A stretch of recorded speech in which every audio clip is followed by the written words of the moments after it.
东亚东的对手蜜糖相奥马利实力到底怎么样？先说结论，作为前冠军，实力肯定是非常的强。UFC 战绩是10胜3负，除了与马龙维拉那一场受伤判负以外，其他2场都是输给了现役初练级世界冠军梅神梅拉布。输给梅神情有可原，咱来看一下他近5场比赛的表现。第一场奥马利打彼得岩，这场比赛已经看出了奥马利的潜力，他的战力是要比岩要强一些的。虽然岩战力的技术更好，更加全面，但奈何蜜糖这个天赋比较好，他的重击比较出色，而且战力端他也把岩的脸给打花了，基本上可以确立自己初量级战力第1人的称号。但是话又说回来，我还是感觉那场比赛彼得岩赢了，是个黑哨。虽然在战力端蜜糖有暴击优势，但岩的战力端点数没有落后太多，而且还有摔跤和地面的优势，这个无所谓了，反正已经发生的事咱就不计较了。第2场是冠军战，对阵影帝斯特林，这场没啥好说的，一场酣畅淋漓的大 KO。但是这是一桩悬案，兄弟们，是蜜糖的边角骨缩斯特林往前冲，然后让蜜糖逮了个迎击拳，直接让 K 了。这是用的计谋，我感觉挺不错的，这是用的36计里的美人计吧。蜜糖夺冠之后，第1场卫冕战就让我们见识到了大拿亲儿子的手段，在一众高手之中挑了一个老年的马龙维拉，就是因为马龙维拉之前战胜过蜜糖，所以说这次不管371，管他排名第几，上来直接打冠军战。就这种操作，好比马哈夺冠之后说第1场卫冕战我要打马丁斯，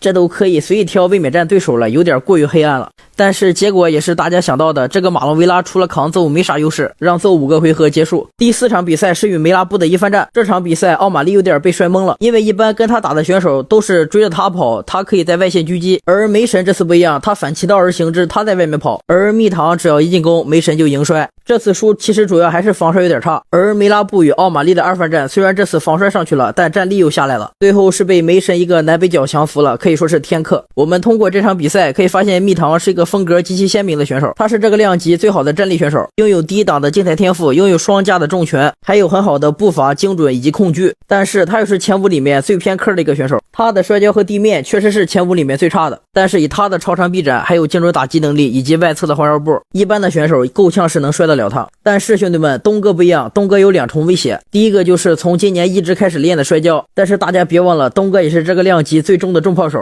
东哥论重拳我逼他锋芒，这不闹了吗？战力有重拳威胁，地面有摔跤威胁，这就好办了，让他首尾不能相顾。其实这场比赛我感觉可以参考一下托普利亚打大帝，大帝也是手非常长，点的托普非常难受，在外边打不进去的时候就做好防守，然后卡夫踢消耗，然后看看能不能往龙边压距离，然后到龙边无论是抱摔还是重击都可以。其实托普利亚打大帝的时候，托普利亚是想摔的，但是摔不动，而蜜糖不一样了，蜜糖比较纤瘦，我感觉是能摔动的。反正这场比赛我感觉克服的最主要的问题就是距离问题，而关键就是卡夫踢。而奥马利我感觉他大概会学伊恩加里打大眼那样，基本上就踹膝盖就环绕就玩呗。这场比赛在国外有 97% 的拳迷认为蜜糖会赢，我感觉这个有点扯了，上次在国内有这种支持率的是张明阳打沃克，还有王聪打赫尔南德兹，反正这种国外的拳迷投票大家看着玩就好，不用当真。我们可以看看蜜糖对亚东的最真实的评价。 Song Yadong is explosive,